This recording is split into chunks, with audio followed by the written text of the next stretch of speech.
tardes, bienvenidos a este encuentro donde estos amigos van un poco a ilustrarnos, a hablarnos de Antonio Muñoz Molina, su obra, pero también fundamentalmente sobre su relación con su pueblo, ¿no? con Úbeda. Sí, quería agradecerles a todos ustedes que estén aquí presentes y a ustedes que hayan venido hasta aquí para hacer la presentación. Luego los invitamos a compartir un brindis y a seguir conversando informalmente. Muchas gracias. Muy bien. Gracias, Claudio. Entonces, Mauricio, ¿quieres que empiece yo? Sí. Bueno. Primero, ¿por qué estoy aquí? ¿Cómo me ha guiado Mauricio para que esté aquí? Mauricio y yo compartimos, Curtis que acaba de llegar también, nuestra pertenencia sanjuanera, es decir, estudiamos en los años 70, coincidimos en el Colegio Mayor San Juan Evangelista, que es uno de los colegios que imprimen carácter, de los que dejan huella y de los que te vinculan de por vida, y que además te da un cierto carácter, ¿no? De cómo vivir la vida, de cómo actuar.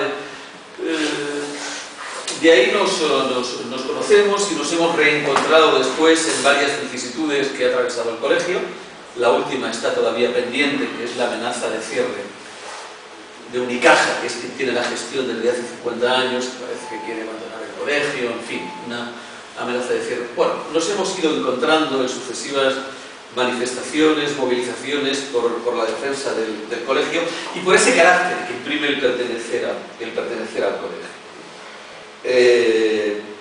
Estaba acordando, este mediodía celebrábamos la asamblea de la Asociación de Periodistas Europeos, a la que pertenezco, y me ocupo de temas europeos en mi labor periodística, y recordábamos una anécdota cuando Suárez era presidente del gobierno y Jimmy Carter lo llamó Jimmy Carter para que fuera, en fin, a explicar un poco la transición española, qué pensaba y tal, y acercándose el avión a Nueva York le dice a Alberto Ázar, que entonces estaba en la Secretaría de Moncloa, pero en fin, luego fue jefe de la Casa Real y demás, y le decía Suárez a Alberto Ázar, mirando hacia abajo, dice: qué gran país, lo que haríamos nosotros si nos lo dieran. Decía Suárez, Adolfo Suárez, con lo que estaba batallando aquí y estaba pensando ya en clave de qué haríamos nosotros.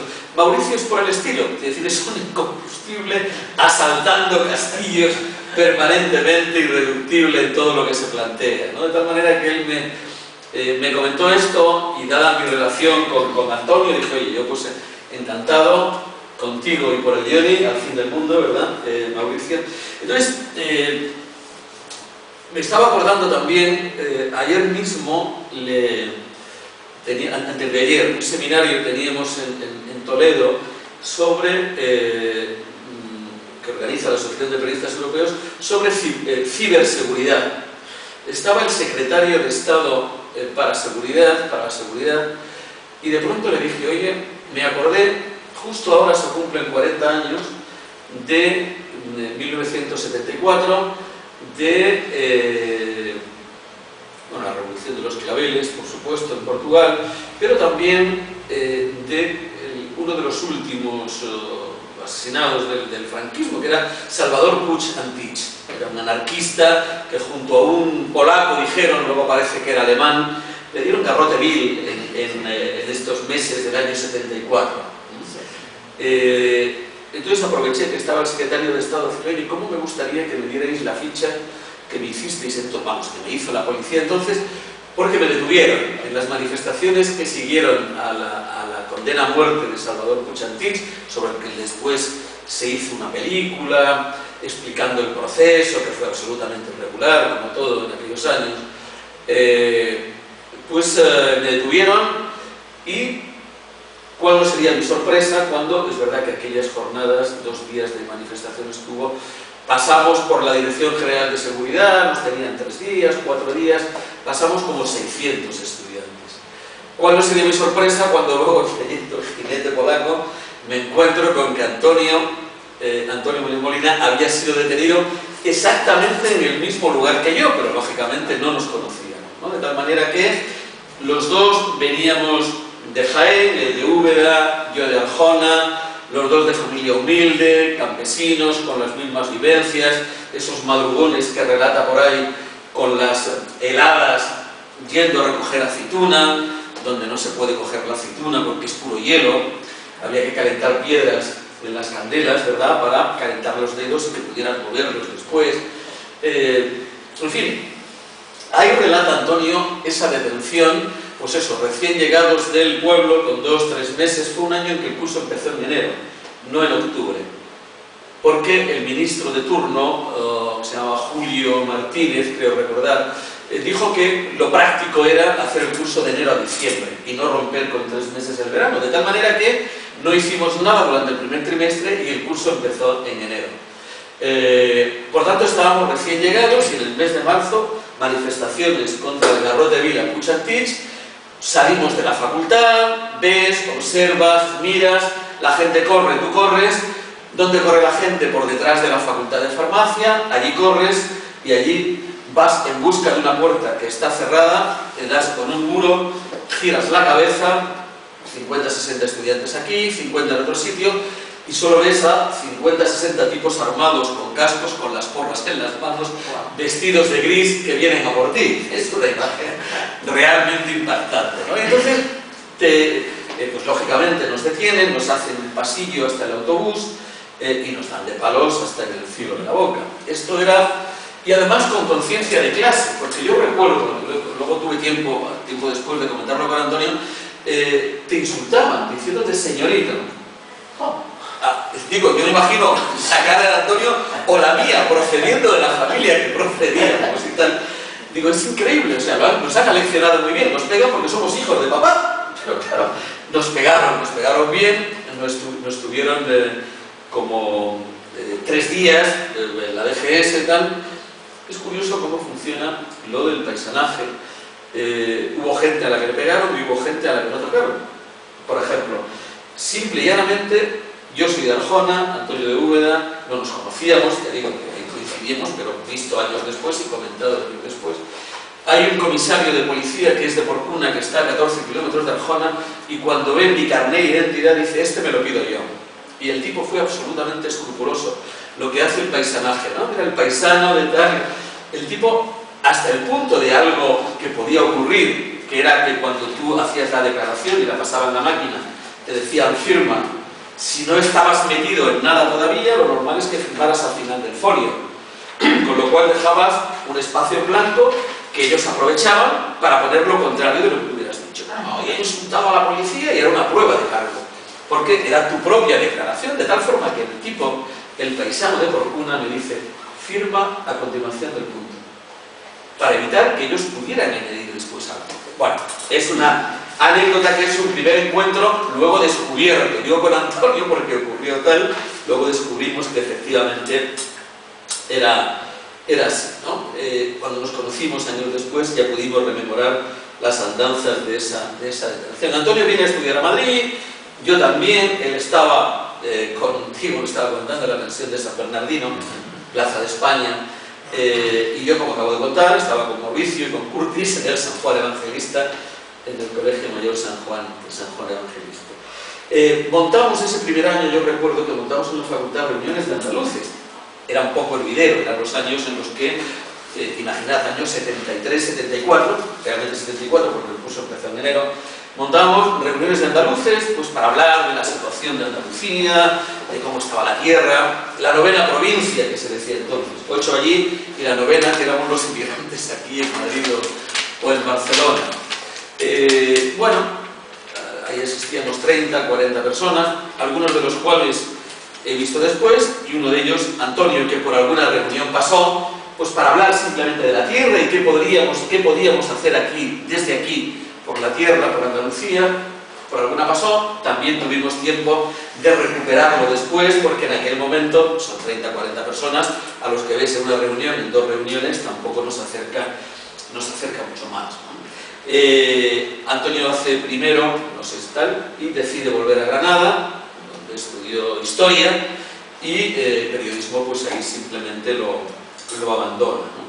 En el año 81, yo ya estaba aquí, en Madrid, habíamos pasado la mili, donde nos pasaron factura de aquella ficha de la detención no os quiero contar la Billy que pude pasar o Antonio por la ficha de Marras de la detención del 74, a pesar de que ya estaba la democracia, pero esto todavía tardaba mucho en moverse, en agitarse, en tal. De tal manera que, bueno, me pasa la mili y un periodista de los que se dice de raza, aunque es algo que ya se utiliza tanto que mejor no decir, Antonio Checa, me propone, dice, oye, vente a Granada, vamos a montar un diario cooperativo, el diario de Granada, que será en plan cooperativo y tal. Efectivamente, yo voy a Granada, ahí está Antonio también, pero aquello de Antonio entre otros muchos, que tampoco los conocemos todavía más. Oye, bueno, sí, en Andalucía, en la facultad, aquellas reuniones, pero no hay mucho más.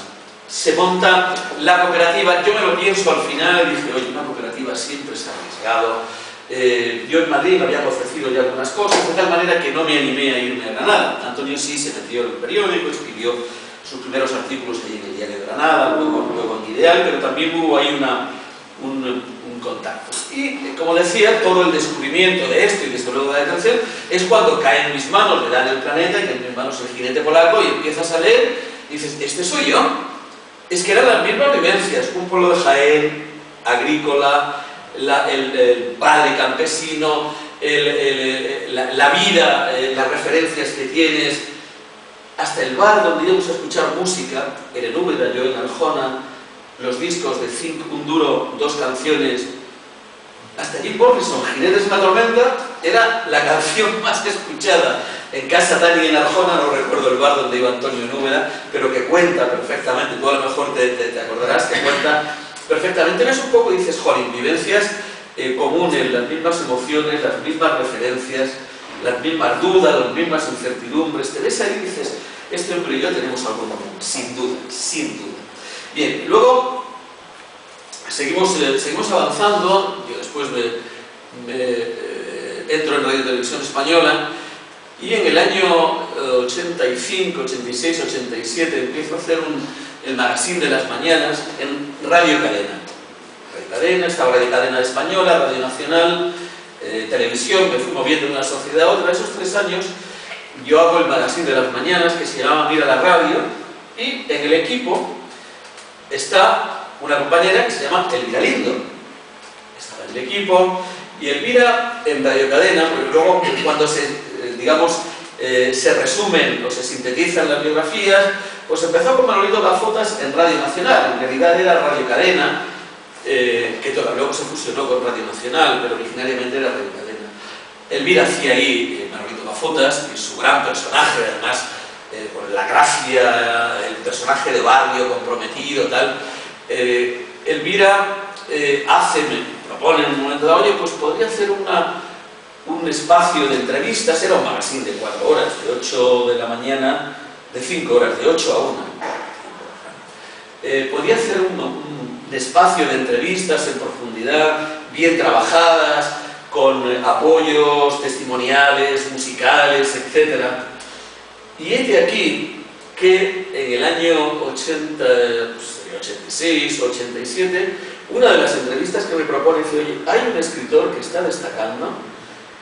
Antonio había escrito ya, yo creo que Musile, el Robinson Urbano, alguna cosa más, no mucho más, estamos hablando del año 86, y me gustaría hacerle una entrevista para el espacio. Pues lógicamente, visto bueno, y Elvira se va a hacerle la entrevista a Antonio Muñoz Molina, que empezaba a descollar. Tenía esas 2 personas, creo que el Robinson Urbano, no sé si el diario del Nautilus, creo recordar, 3 personas. Y ahí efectivamente, como también pudimos comentar después, debió surgir el primer chispazo que acabó después, años después, en Matrimonio, en esa entrevista, ¿no? Bueno, después a partir de ahí, lógicamente, cuando ellos ya empiezan a ser pareja, es cuando yo ya conozco a Antonio, porque Antonia es compañera, Antonia Elvira, perdón, es compañera, ya conozco a Antonio, ya hablamos y empezamos a recuperar todo aquello que habíamos vivido juntos, pero sin ese conocimiento previo. El año 94, también muy impactante, se casan en el Escorial, y no recuerdo ahora mismo cómo fue la distribución de las mesas, tampoco fue una boda multitudinaria, fue más bien reducida. Yo estaba en la mesa con los padres de Antonio.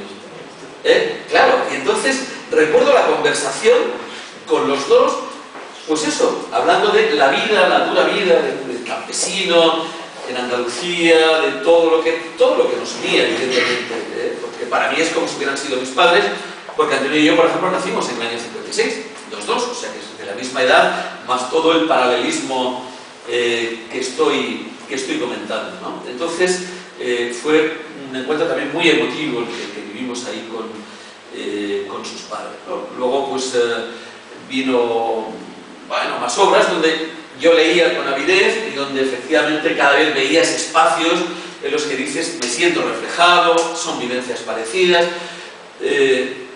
Plenilunio, por ejemplo, ese mundo sórdido que en algunas escenas, en algunos personajes te recuerdan. Sefarad, que es el libro valiente, que yo creo que define claramente a Antonio, porque es un libro de una gran valentía y que muchos no se habrían atrevido, muy dados escritores intelectuales a sumarse a corrientes de manera crítica en muchos casos, y que a lo mejor alguien se habría pensado si era procedente o no hacer un libro como este, ¿no? Esos personajes ni siquiera al límite, sino ya directamente en el precipicio, y es una novela de luego valiente, fuerte, de las que te identifican y te hacen cada vez más ganar la amistad y el respeto de un personaje como Antonio.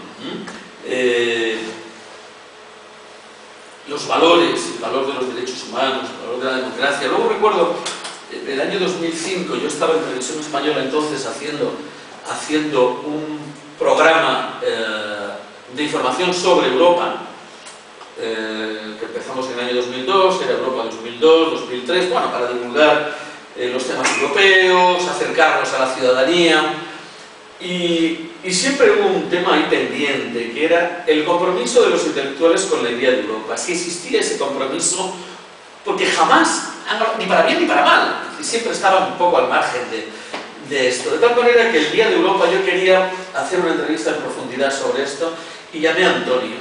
Y fue una de las entrevistas que le hicimos ahí, en el jardincito de la casa, una de las entrevistas que más impacto te dejan. Esa valentía que había en Sefarad, esa insobornabilidad en defensa de valores universales que no admiten matices, derechos humanos, se conculquen donde se conculquen, me da igual, derechos humanos, democracia, trasladado ahí, ¿no? Y él explicaba, recuerdo, me dejó muy impactado, y luego además recibí comentarios de los telespectadores cuando explicaba de la perversidad y la maldad innata en el ser humano, porque somos seres egoístas, como, pues bueno, por nuestro origen, porque venimos de donde venimos, y esto es así, y matamos por cualquier cosa y podemos hacerlo. Entonces él ahí radicaba y fundamentaba un poco el valor y la importancia de Europa, cuando decía, es que es la democracia, es la educación lo que nos aleja de la animalidad, del egoísmo en el que nos podemos mover. Y apuntaba los 100 millones de muertos que entre la Primera y la Segunda Guerra Mundial tuvimos en Europa. Dice, es que solo con esto ya valdría, solo con el hecho de que desde el año 45, es verdad que luego vino la guerra de los Balcanes y demás, pero estemos donde estemos, eso ya es un gran valor. No sabemos lo que tenemos con tener el derecho a la educación que tenemos, o la sanidad, el valor que esto tiene. Fue una entrevista realmente conmovedora, a mí me encantó enormemente y fue muy comentada por los espectadores y tal, precisamente por esto, porque venimos de donde venimos y ahí pudo poner en valor la idea de Europa sobre la base de lo que sustenta, de los valores de la democracia, tal, sin matices, ¿eh? Luego podemos entrar a matizar muchas más cosas sobre esto, ¿no? Bueno, La noche de los tiempos, que os voy a contar, donde descubres a un Antonio que luego ves también en Chávez Nogales, por ejemplo, el acercamiento sin tapujos a la realidad de una guerra, con historias sórdidas aquí y aquí, porque la condición humana es así. En Chávez Nogales eso se ve, y Antonio ahí es absolutamente nítido y claro, y valiente también, ¿no? Cuando describe algunas escenas, pues que se Alberti, en fin, es valiente porque es así y se puede uno acercar claramente a esto, con lo cual más estrechamiento porque coincides y coincidimos en esto. fin, por puntear un poco y no alargarme, porque lo que nos interesa, Antonio, yo creo que todos lo conocemos y todos podríamos contar a lo mejor historias, y lo que nos interesa es ver cómo ha plasmado Mauricio esas rutas literarias, ¿no? Todo lo que era sólido, el último libro sobre la crisis y la explicación de la crisis, ¿no? Dices, chapó, ahí está lo que ha pasado, está perfectamente claro, con multitud de ejemplos que ha podido contar y vivir en primera persona. Eso es lo que ha pasado y en la situación, y lo que explica la situación en la que estamos, ¿no? Bueno, pues no me quiero alargar mucho más, salvo que aceptar una puedo decir qué buen negro he tenido en Antonio. Ha contado todo aquello que yo vivía, sentía y me emocionaba, ¿no? Qué curioso, digo, que se haya dado esa circunstancia. Y como uno de sus personajes, Lorencito Quesada, el periodista aficionado, porque era dependiente del sistema métrico decimal, los almacenes de Úbeda, pero escribía para Singladura, que era el periódico de la provincia. Bueno, ahí me toco con Lorencito Quesada por mi papel de periodista. Estaba recordando, tengo un textito aquí de Lorencito Quesada que ahora leo, son 4 líneas. Estaba recordando al hilo de la iniciativa de Mauricio, al que Úbeda debería estar eternamente agradecido por iniciativas como esa, aunque no tenga mucho calor institucional, digamos, no sé si lo tienes o no, pero en fin, debería estar agradecido. La idea de las placas, seguro que vosotros habéis estado, desde luego Mauricio y tal, y lo recordamos ahora, por ejemplo en el Toboso, donde están las placas con textos del Quijote, que te van conduciendo, el impacto que eso provoca en el que va de visitante y de pronto ve placas que responden realmente a lo que está narrando el Quijote, porque identifica lo que te está contando, y con la iglesia en un callejón oscuro, vas por el callejón, nueva placa con la iglesia, hemos topado, allí está la iglesia monumental, espectacular del Toboso, hasta que llegas a la casa de Dulcinea, ¿no? Eso tiene un gran impacto, tiene un gran valor, y ayuda a la gente a identificarse con el territorio, con el escenario imaginario de algo que en la imaginación ocurrió. Y esa es un poco la misma idea que Mauricio intenta plasmar aquí. A otro nivel, mi paisano, que conoceréis, Juan Eslava Galán, que es de mi pueblo, desde Arjona, de manera interesada, pero también ha hecho algo. Juan Eslava Galán, que fue por el Premio Planeta también, con En busca del unicornio, por ejemplo. Juan Eslava, yo un día voy a Arjona, donde voy a menudo, y me dice la alcaldesa, oye, mira, ¿te acuerdas de la placa? Yo no me acordaba de nada. Mira debajo de la escalera del ayuntamiento, a ver qué encuentras. Miro debajo de la escalera y veo una placa, una lápida templaria, colocada allí debajo de la escalera. Digo, esto no estaba aquí. ¿Cuándo lo habéis puesto? Y me dice, Eslava. Eslava Galán, con el seudónimo de Nicholas Wilcox, ha escrito una larga serie de novelas templarias.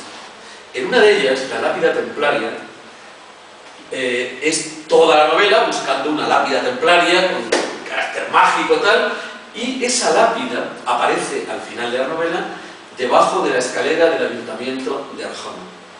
Es de aquí que cuando él coloca esto con toda su clientela, británicos, estadounidenses, talamantes de la literatura templaria, van por Jaén, por la provincia de Jaén, donde está ambientada, buscando la lápida, siguiendo la novela. Y cuando llegan a Arjona y miran debajo de la escalera del ayuntamiento y ven la lápida templaria, no os quiero contar lo que pueden sentir. Y lo que ha supuesto esto, además, de vida al pueblo, de que estos acudan por ahí. Son 2 ejemplos de iniciativas, digo, más o menos parecidas, con muchos matices, a esto que Mauricio ha peleado. Pero quería simplemente acabar con la cita que después Antonio colocó en un folletín de estos de verano, que El País publicaba por entregas para leer en el mes de agosto, colocó a Lorencito Quesada como protagonista, ¿no? Y en ese folletín, en el 92, dice, daban las 11 de la noche en el reloj de la plaza del General Orduña, ahora de Andalucía, cuando Lorencito Quesada, corresponsal en nuestra ciudad de Singladura, el diario de la provincia, se detuvo en la puerta de la sacristía del Salvador, en un callejón a espaldas de la plaza de Vázquez de Molina, sin atreverse a golpear el llamador, aunque había luz dentro y sabía que lo estaban esperando. Este es un párrafo de 4 líneas y ahí tienes los escenarios en los que, entre otros, algunos de los escenarios en los que te has volcado. Así que todo tuyo. Yo ahora, si quieres, me pongo. Muchas gracias. Venga. Si Vamos quieres, a me voy ver. allí y... Sí, vamos a ver unas escenas. Yo no tengo... Esto es todo lo contrario, ¿no? Primero agradecerles que hayan venido, ¿no? A todos, aunque no nos conozca, parece que serán entrañables, cada uno de ustedes de forma tan especial, gente vinculada directamente con Antonio, ¿no? Pues hay mucho afecto, mucho cariño. Yo les agradezco un montón que estén aquí. Les voy a contar, yo soy al revés que Juan, porque Juan ha tenido esa vivencia de todo tipo. En cambio, yo soy todo lo contrario. Yo ni lo conocía, ni me han metido preso, ni nada de eso. Pero les voy a contar un poco las razones, ¿no? Que son realmente unas razones de carácter artístico, ¿no? De carácter de admiración. Pues cuando yo me fui a Úbeda, me fui por las razones de que mi mujer la trasladaron de trabajo y yo andaba por aquí en Madrid buscando algún estudio, y cuando hubo ese traslado, pues que ella se fue a un pueblo que se llama Santisteban del Puerto, que también es muy bonito, es una zona preciosa de Jaén, que toda está llena de olivos, pero esa tiene la particularidad de tener una tierra roja, roja, porque es con hierro, ¿no? Precioso. Y aquello es encantador, pero claro, son pueblos quietos, muy quietos, y dije, vamos a buscar un pueblo que tenga más atractivo. Estuvimos viendo más pueblos ahí, lógicamente, entre Baeza y Úbeda. Pues, cualquiera de ellos es bueno, pero dijimos, no, Úbeda, se nota que es una ciudad poderosa, potente, ¿no? Que de hecho lo es a nivel físico, pero a nivel humano está lleno de cantidad de actividades metidas en muchas tradiciones, de mucha fuerza, pero que no se salen nunca de ahí. Y entonces, claro, yo vengo de otro país, vengo del trópico, ando buscando un lugar para poner mi estudio y voy buscando espacios que me lleven a ver el valle, ¿no? Un valle maravilloso que tiene hacia el Guadalquivir.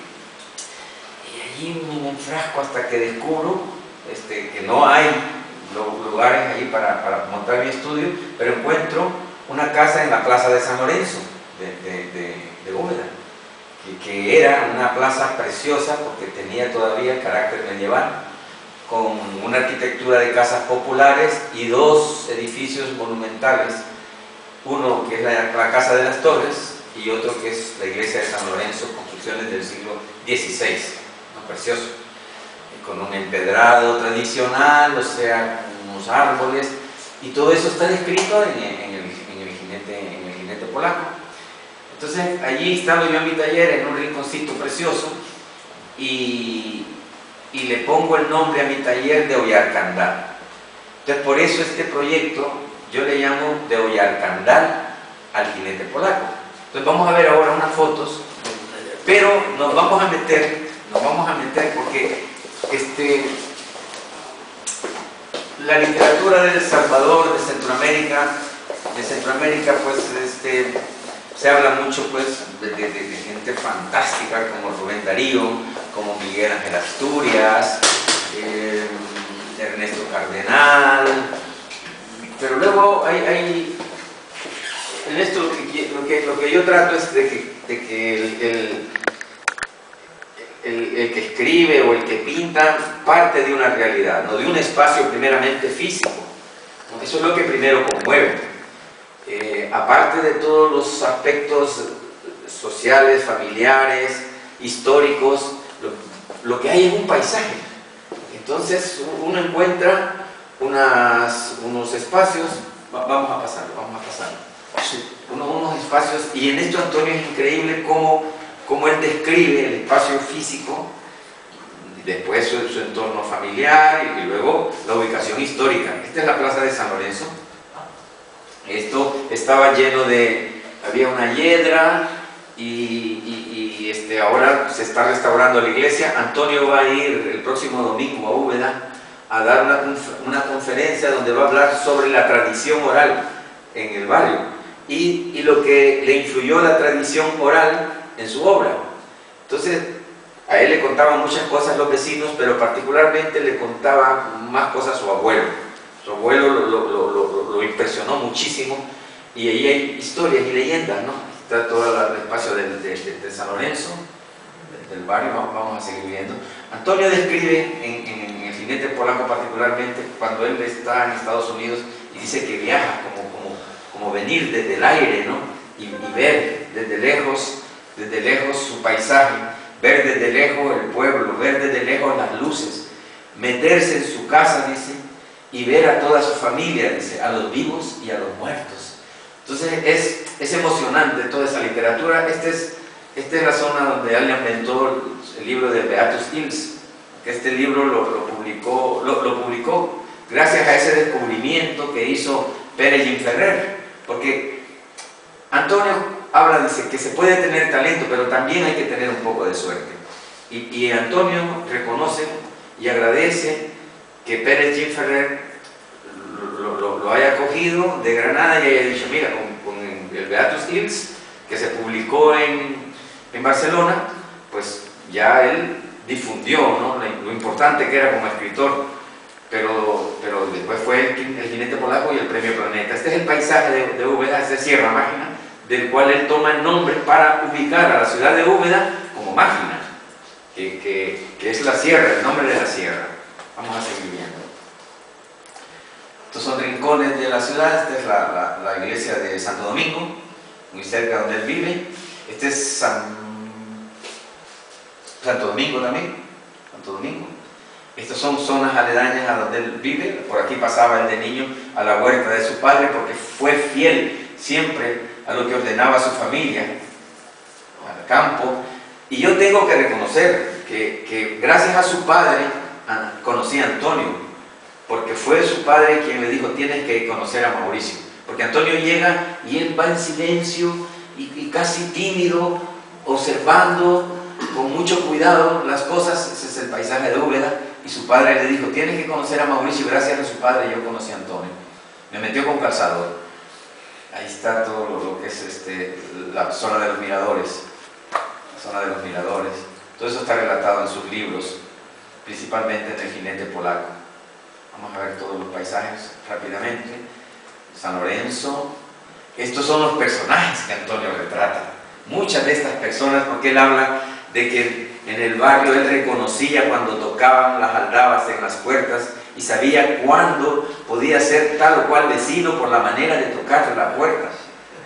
Entonces, la forma de cómo caminaban los caballos, con qué carga venían, esa capacidad de observar que Antonio tiene infinitamente fina, ¿no?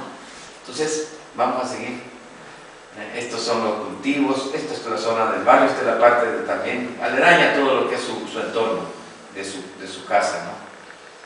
Vamos a pasar, vamos a seguir pasando. Entonces, lo que yo quería decirles es que claro, hay una realidad.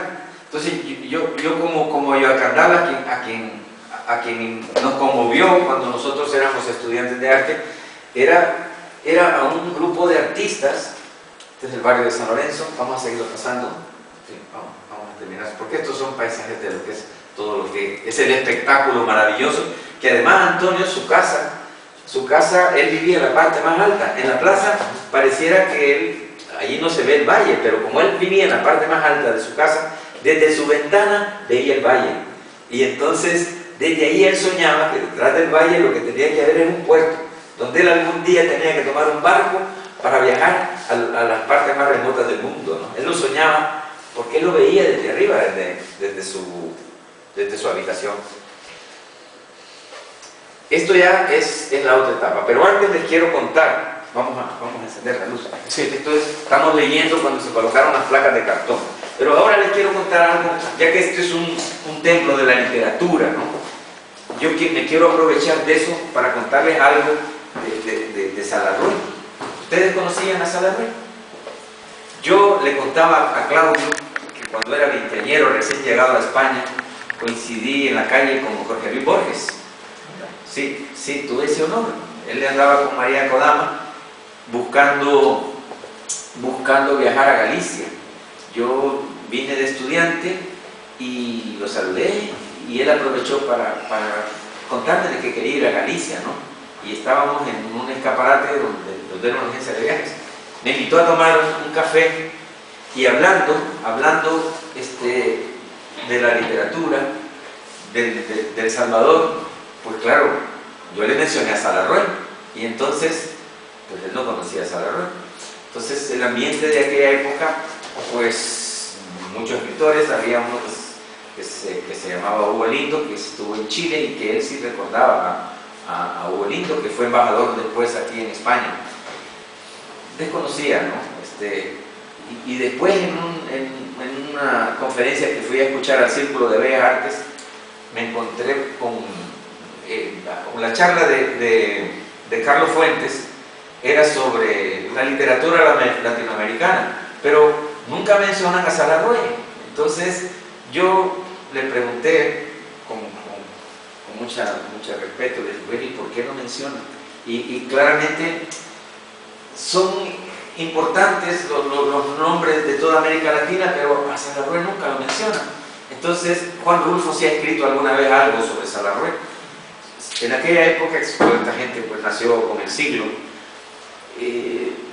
vivían en torno a lo que era el trópico, lo que se siente, como digo, cuando se vive un paisaje, y allí en Centroamérica es un paisaje tropical.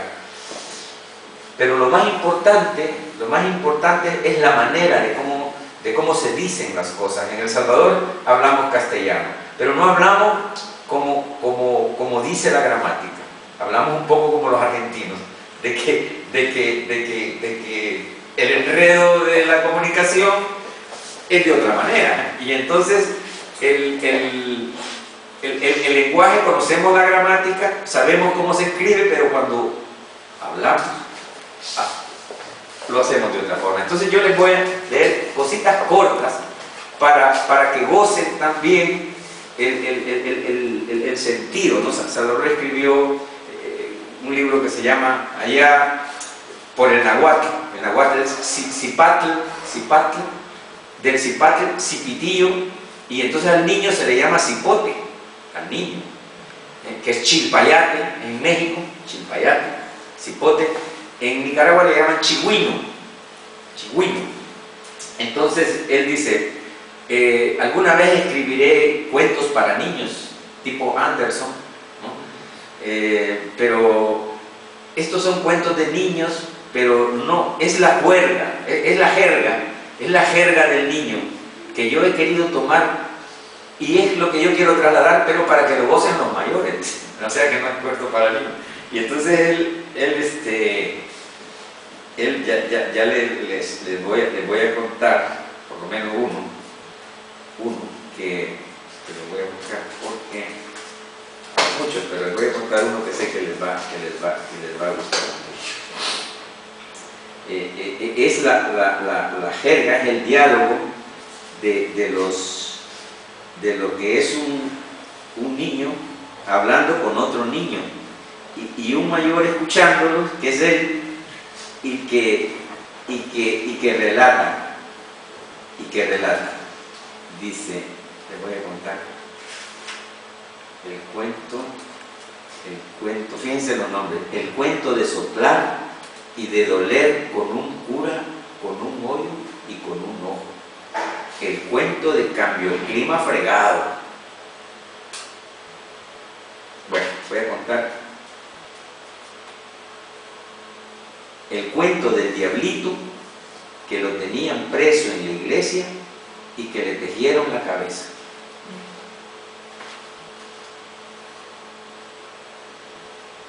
Ya verán qué gracioso es.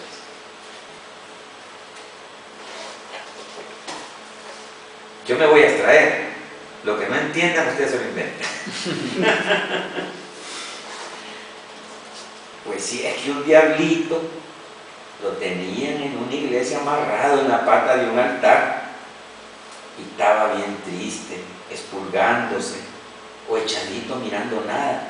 Y cuando era de mediodía, que estaba solitaria la misa, entraron Cueche y Tumbita y se agacharon y le sobaron el lomo y le dijeron: ¿por qué te tienes, diablito? Y el diablito los miró despacito a uno y después al otro, y de ahí le dijo: porque es iglesia, y para que me suelten de noche y me coman los ratones y los murciélagos y también una que otra araña. Y para beber agua con más sed, le dijeron. Bebo de la pilita del portón, les dijo, pero como soy diablo y está bendita, la desbendigo y me la bebo. ¿Y cómo la de bendecir?, le preguntaron. Con la pata, así, les digo, al revés del cura, y me la bebo por la boca. ¿Y cómo te llamas?, le dijeron. Epidermitis contanerna brusa malcatiestrambungo Domínguez, les dijo, pero no estoy bautismo, porque es pecado diablo. Y se rieron del nombre y del pecado, y le dijeron: qué divertido sos, diablito.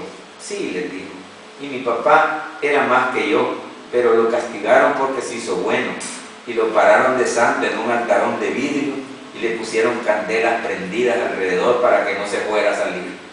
¿Y qué otras cosas son pecado de diablo?, le preguntaron. Rezar, decir adiós, lavarse las manos, no levantarle el falso testimonio a las gentes, para mirar debajo y también decir mentiras. Decinos un rezo de diablo, le dijeron. Urfa, mamurfa, chinchepate, colistepuerque, cancanía, pinculín, menella, no te sientes en mi botella que se quebrella. Y le dio risa el diablito, y se tapó la boca, y se rieron Cueche y Tumbita. Y el diablito dijo: ya no digo porque no, y es que se me olvidó la doctrina que me enseñaron en la litrina. Y se volvió a reír con la lengüita morada, y se tapó, y Cueche le dijo: si querés te soltamos. Y él le dijo: seguriano piano, segurete cuete. Y lo soltaron entonces.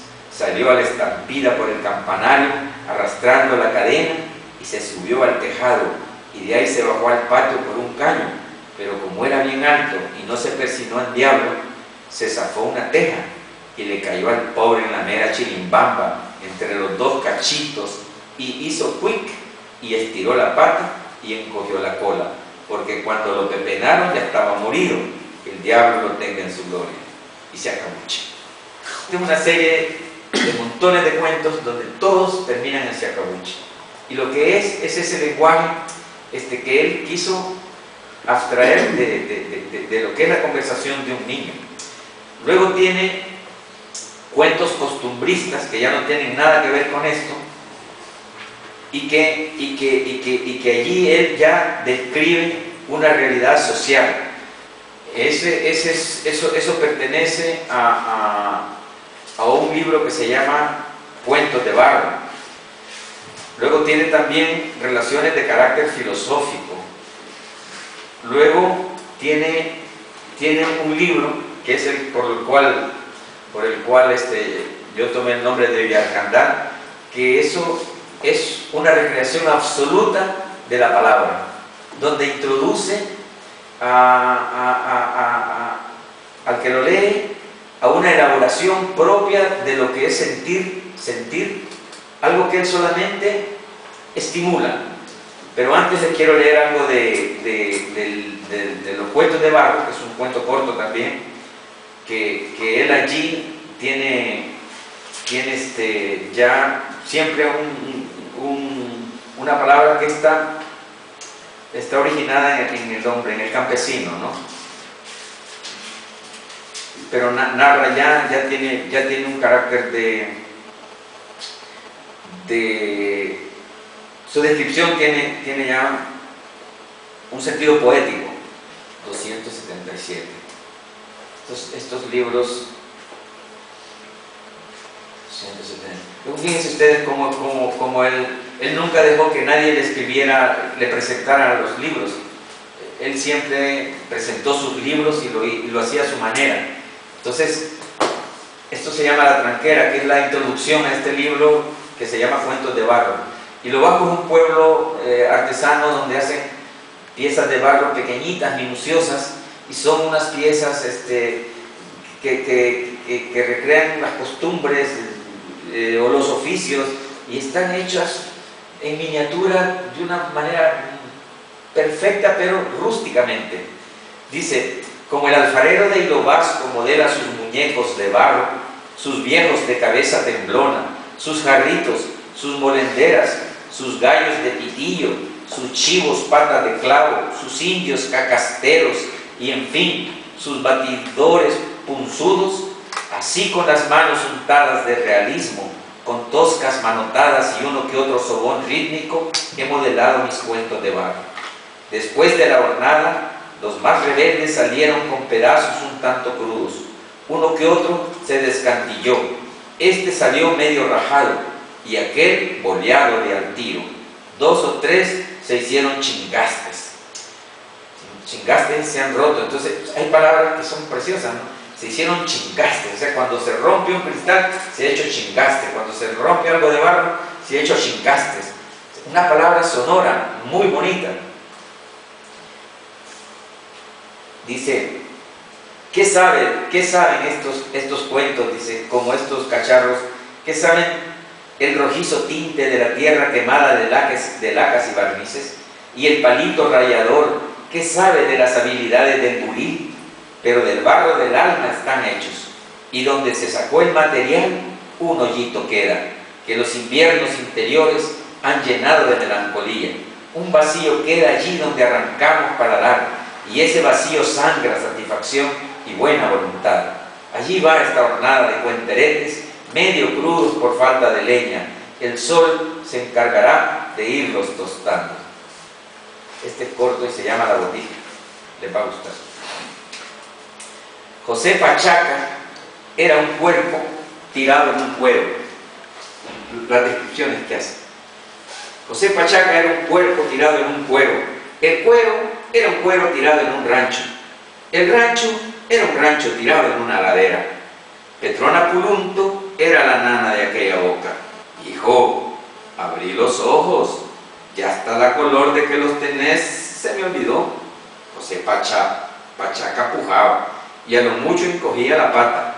¿Qué quiere, mamá? Que es necesario que te oficien en algo, ya estás inventero. Ah, bueno. Algo se regeneró el holgazán. De dormir pasó a estar triste bostezando. Un día entró Eulogio Hicho con un cuenterete. Era como un sapo de piedra que se había hallado arando. Tenía el sapo un collar de pelotitas y 3 hoyos, 1 en la cabeza y 2 en los ojos. ¡Qué feo este baboso!, llegó diciendo. Se carcajeaba. Es meramente el pertocante. Y lo dejó para que jugaran los hipotes de la María Elena. Pero a los 2 días llegó el anciano Bachuto y en viendo el sapo dijo: estas cositas son obra de nantes, de los abuelos de nosotros. En las aradas se encuentran catizumbadas, también se hallan botijas llenas de oro. José Pachaca se dignó a arrugar el pellejo que tenía entre los ojos, allí donde los demás llevan la frente. ¿Cómo es eso, señor Bachuto? Bachuto se desprendió del puro y tiró por un lado una escupida grande como un caite y así de sonora. Cuestiones de la suerte, hombre. Vos vas arando y plosh. De repente pegás en la huaca y ya estuvo escasez de plata. Cachín en vera, señor Bachuto. ¿Cómo lo oís? Bachuto se prendió al puro con toda la fuerza de sus arrugas y se fue en humo. Enseguidita contó 1000 hallazgos de botijas, todos los cuales él había presenciado con estos ojos. Cuando se fue sin darse cuenta de que de lo dicho dejaba las cáscaras. Como en esos días se murió la Petrona Pulunto, José levantó la boca y la llevó caminando por la vecindad sin resultados nutritivos. Comió majoncho robado y se decidió a buscar botijas. Para ello se puso a la cola de un arado y empujó. Tras la reja iban arando sus ojos, y así fue como José Pachaca llegó a ser el indio más holgazán y a la vez el más laborioso de todos los del lugar. Trabajaba sin trabajar, por lo menos sin darse cuenta, y trabajaba tanto que las horas coloradas lo hallaban siempre sudoroso, con la mano en la mancera y los ojos en el surco. Pero Piojo de las Lomas caspeaba ávido la tierra negra, siempre mirando al suelo con tanta atención que parecía como si entre los borbollos de tierra hubiera ido dejando sembrada el alma, para que nacieran perezas, porque eso sí, Pachaca se sabía el indio más sin oficio del valle. Él no trabajaba, él buscaba las botijas llenas de bambas doradas que hacen plococh cuando la reja las toca, y vomitan plata y oro, como el agua del charco cuando el sol comienza a espiar detrás de los del doctor Martínez, que son los llanos que topan al cielo. Tan grande como él decía, así se hacía de grande su obsesión. La ambición más que el hambre le había parado del cuero y lo había empujado a las laderas de los cerros donde aró desde la gritería de los gallos que se tragan las estrellas hasta la hora en que el guas, ronco y lúgubre, parado en los ganchos de la ceiba, puya el silencio con sus gritos destemplados. Pachaca se peleaba las lomas. El patrón, que se asombraba del milagro que hiciera de José, el más laborioso colono, dábale con gusto y sin medida luengas tierras, que el indio soñador de tesoros rascaba con el ojo presto a dar aviso en el corazón, para que éste cayera sobre la botija como un trapo de amor y ocultamiento. Y Pachaca sembraba por fuerza, porque el patrón exigía los censos. Por fuerza también tenía José Pachaca que cosechar, y por fuerza que cobrar el grano abundante de su cosecha, cuyo producto iba guardando despreocupadamente en un hoyo del rancho, por si acaso. Ninguno de los colonos se sentía con hígado suficiente para llevar a cabo una labor como la de José Pachaca. Es el hombre de hierro, decían, en de que le entró a saber de qué, propuso hacer pisto, ya tendrá una buena huaca. Pero José Pachaca no se daba cuenta de que en realidad tenía huaca. Lo que él buscaba sin desmayo era una botija, y siendo, como se decía, que las enterraban en las aradas, allí por fuerza le encontraría tarde o temprano. Se había hecho no solo trabajador, al ver de los vecinos, sino hasta generoso. En cuanto tenía un día de no poder arar, por no tener tierra, les ayudaba a los otros, los mandaba a descansar y se quedaba arando por ellos, y lo hacía bien. Los surcos de su reja iban siempre pegaditos, chachados y profundos que daban gusto. Donde te metes babosada, pensaba el indio, sin darse por vencido, y te toparon que no querrás, así me jaya de tronchar en los surcos. Y así fue, no lo del encuentro, sino lo de la tronchada. Un día, a la hora en que se verdea el cielo y en que los ríos se hacen rayas blancas en los llanos, José Pachaca se dio cuenta de que ya no había botijas. Se lo avisó un desmayo con calentura, se dobló en la mancera, los bueyes se fueron parando como si la reja se hubiera enredado en el raizal de la sombra. Los hallaron negros contra el cielo claro, volteando a ver al indio embrecado y resollando el viento oscuro. José Pachaca se puso malo, no quiso que nadie lo cuidara. Desde que había afinado la Petrona vivía íngrimo en su rancho. Una noche, haciendo fuerzas de tripas, salió sigiloso llevando en un cántaro viejo su huaca. Se agachaba detrás de los matochos cuando oían ruidos, y así se estuvo haciendo un hoyo con la cuma. Se quejaba ratos, rendido, pero luego seguía con brillo su tarea.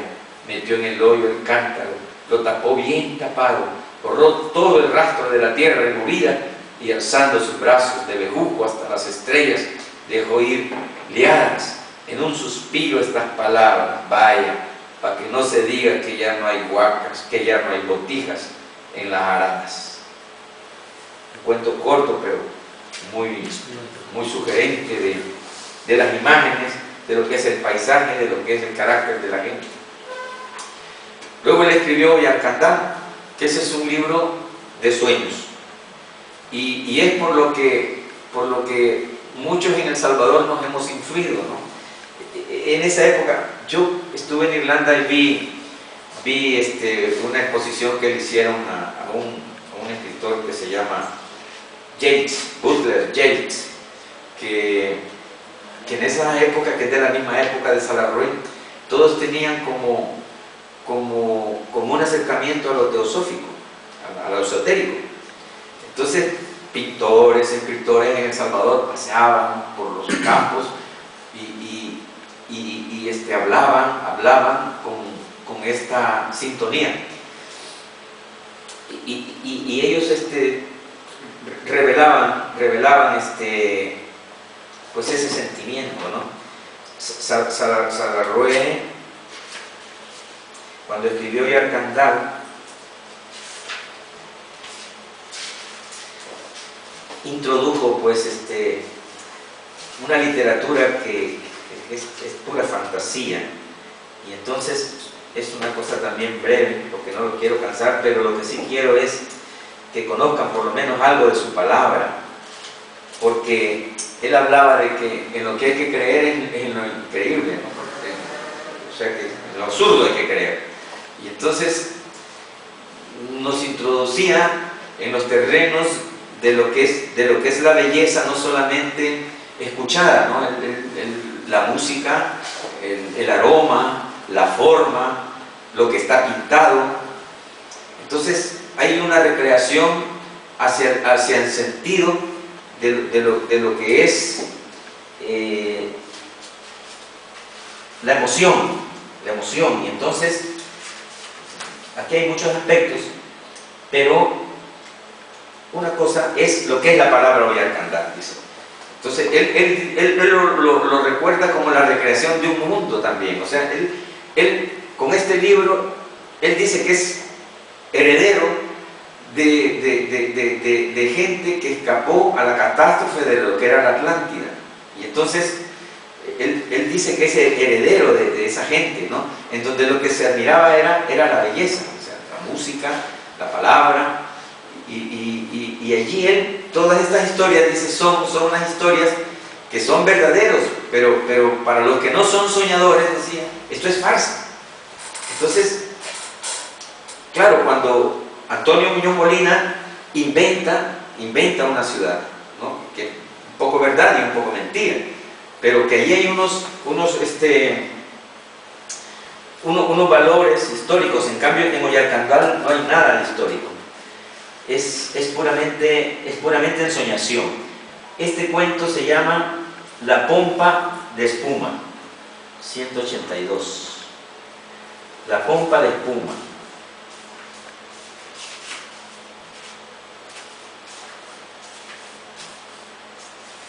Y con esto ya termino. 182.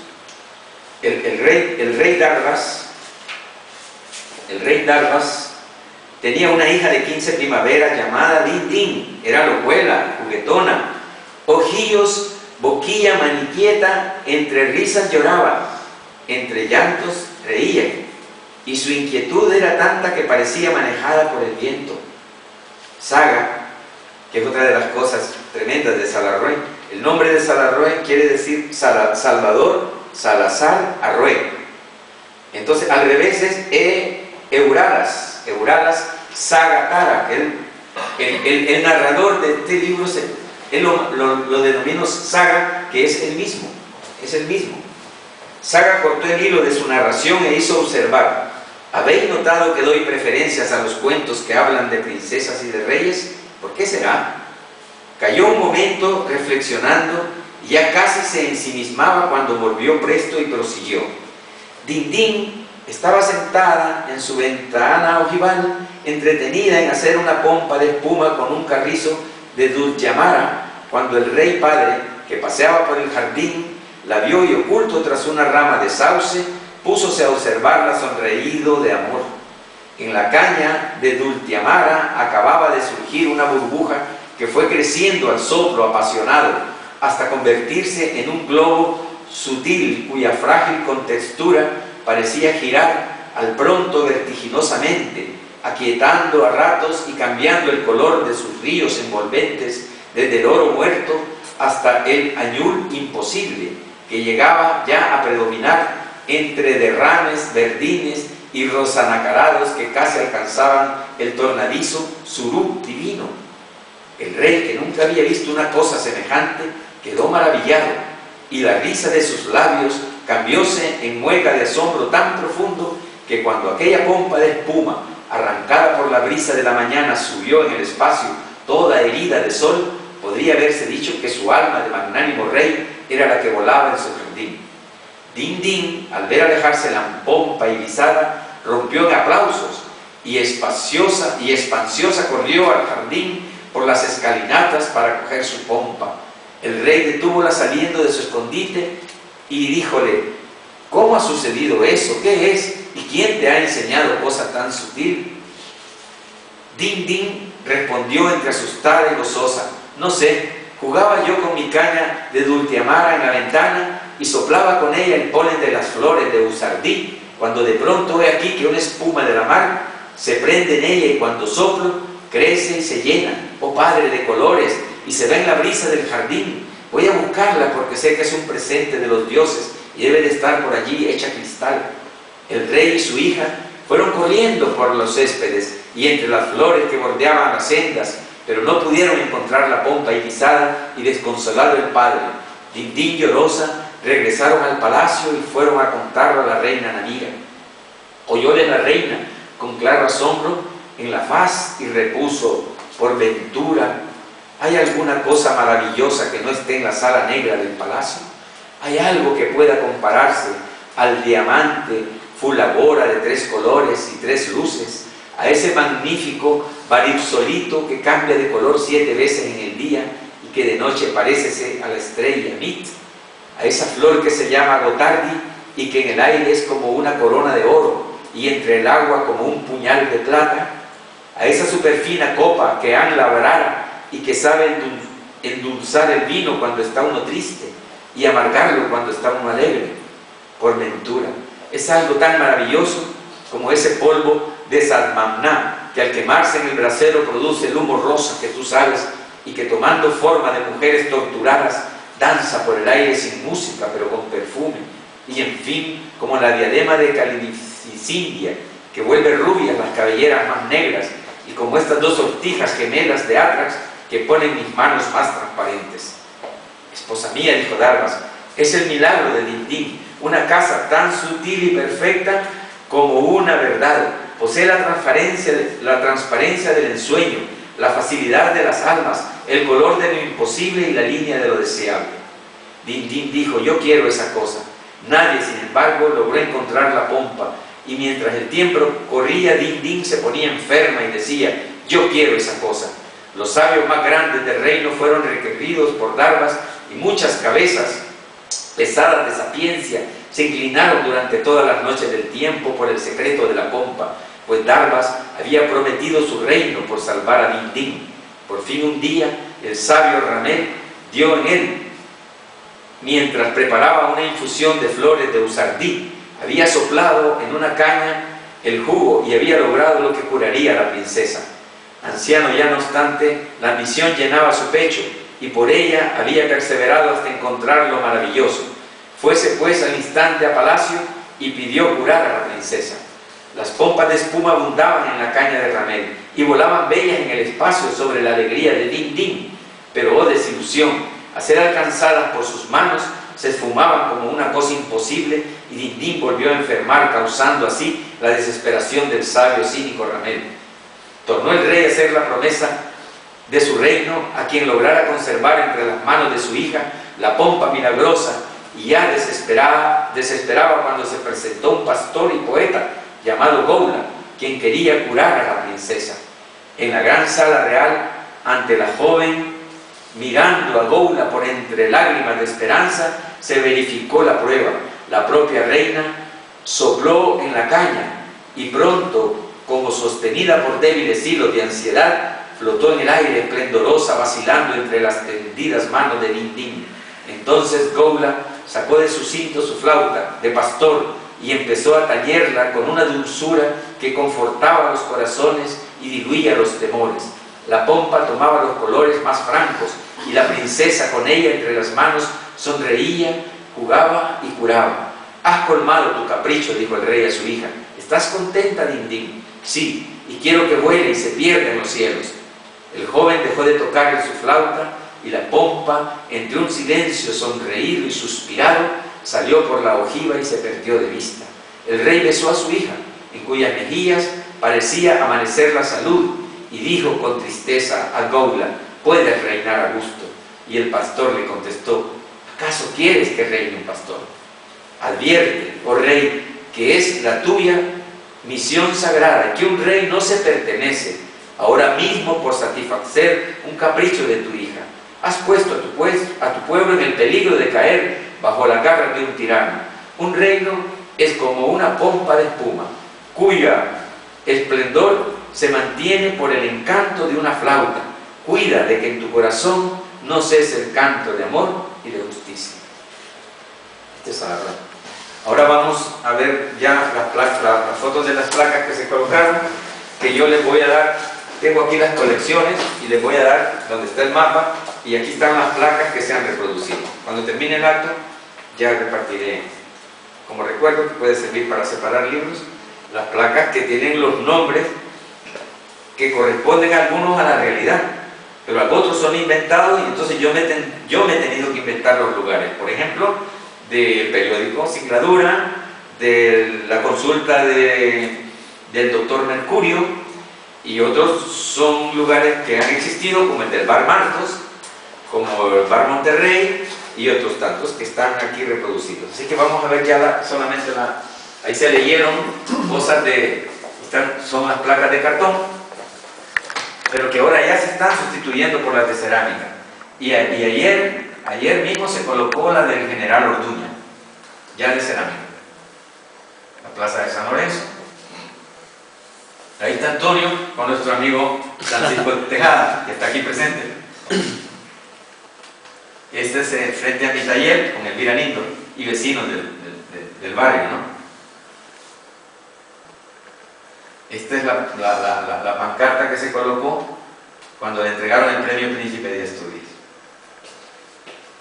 Este es el acto con las placas de cartón que se colocaron todas y que a partir de este momento ya se fueron colocando. Este es el General Orduña, que en realidad la descripción es del General Saro.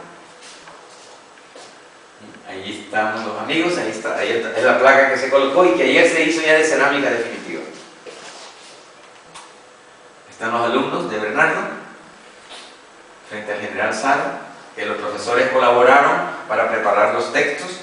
Todas estas cosas ya tienen también un sentido educativo que es muy importante, ¿eh? Ahí está gente que participó en el acto.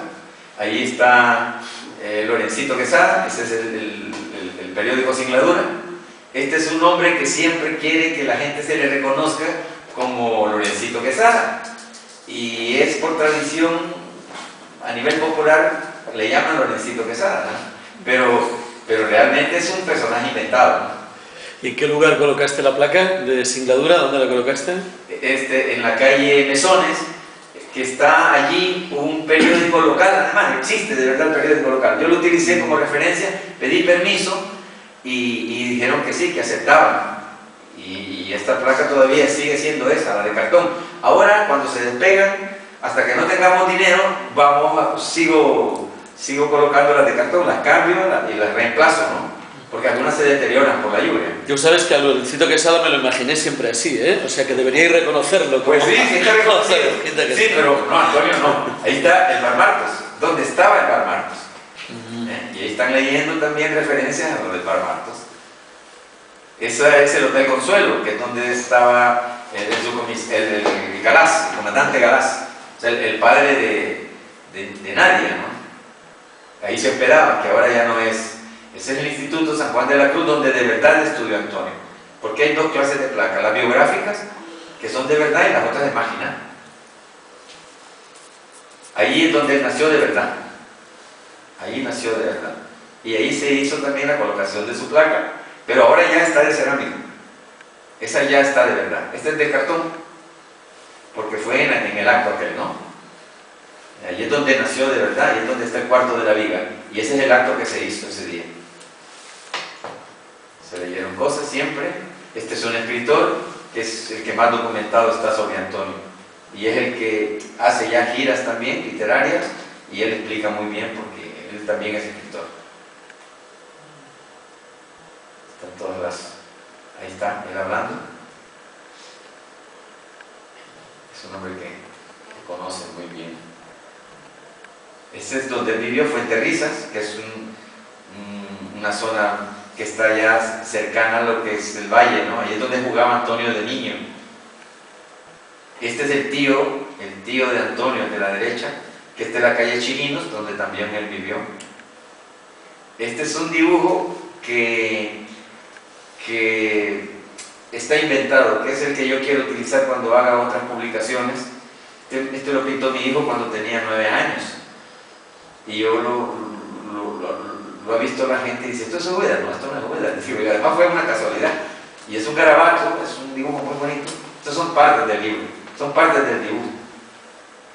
Y aquí es donde vivieron los abuelos de Antonio. Y aquí es donde ya se colocó en cerámica la del jinete polaco.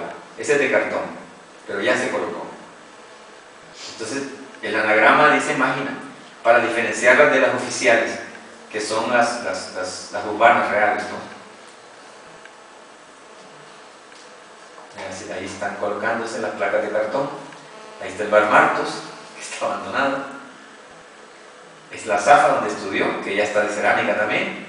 Entonces, es un proyecto bonito porque es realidad. O sea, Antonio lo inventó, ¿no? Antonio hizo una estructura infinita, ¿no? Con esa riqueza literaria fantástica.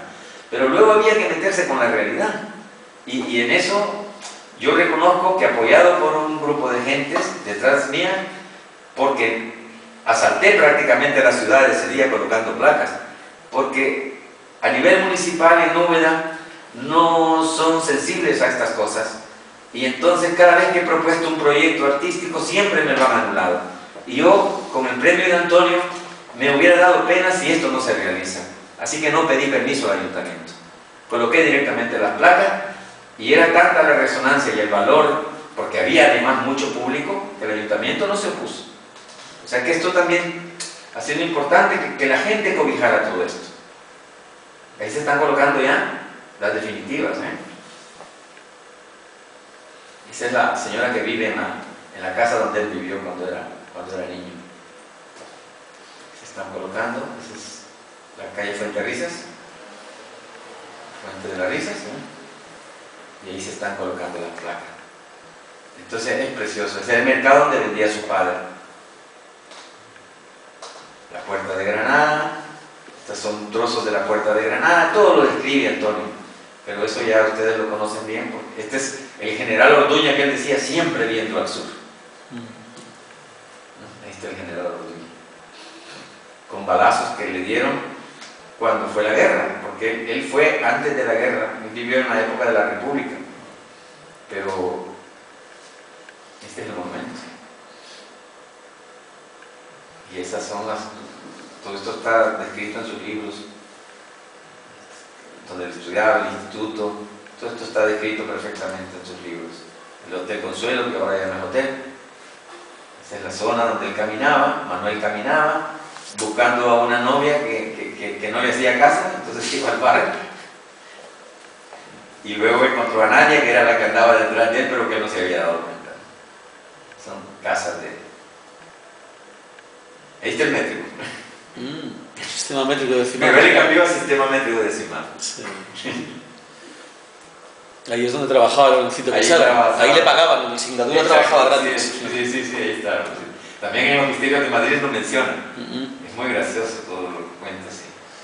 Son palacios.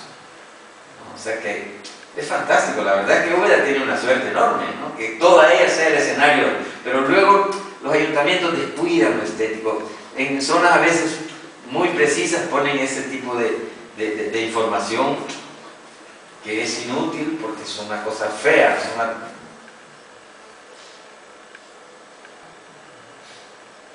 son los soportales, todo eso está descrito. O sea, Antonio, esta es la zona del bar Monterrey, ahí está la consulta del doctor Mercurio, que esa aproveché yo a una amiga mía que sus padres viven ahí. Este es el Monterrey, pero están juntos, Monterrey y la consulta del doctor Mercurio. Monterrey. Esa es la comisaría de policías. Son las calles, él dice, las calles de Úbeda medievales en forma de arco. Él hace unas descripciones preciosas, ¿no? Esos son tipos de carteles de cerámica muy bonitos. Ese espacio de Úbeda.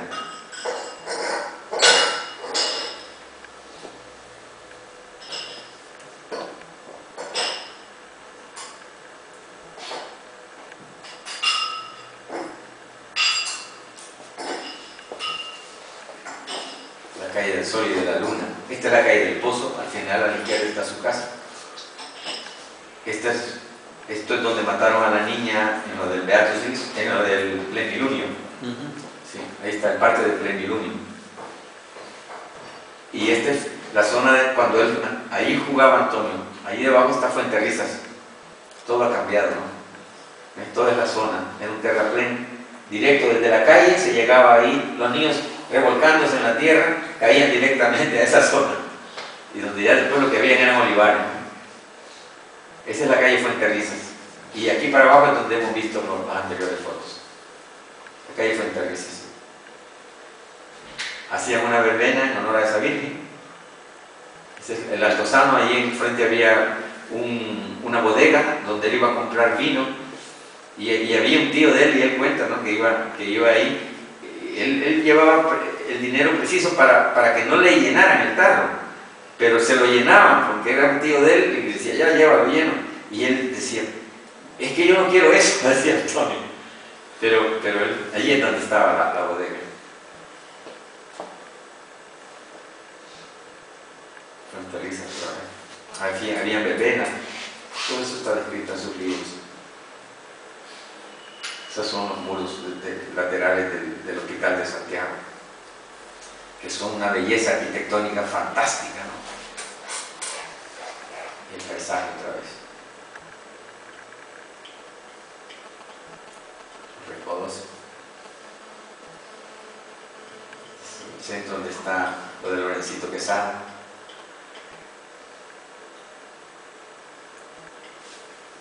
Cerca del instituto.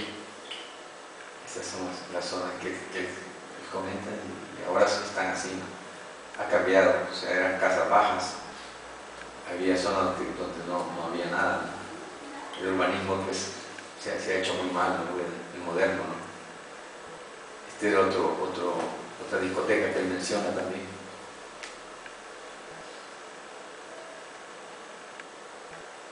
Este mercado ahí hay.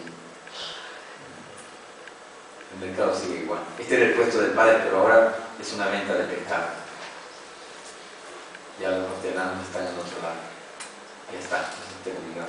Gracias, ¿no? Y disculpen que haya sido quizás un poco pesado, pero quería yo también comentar un poco lo de Salarruey, que además les queda a mis amigos estas obras escogidas para que queden ya en el centro. Muchas gracias.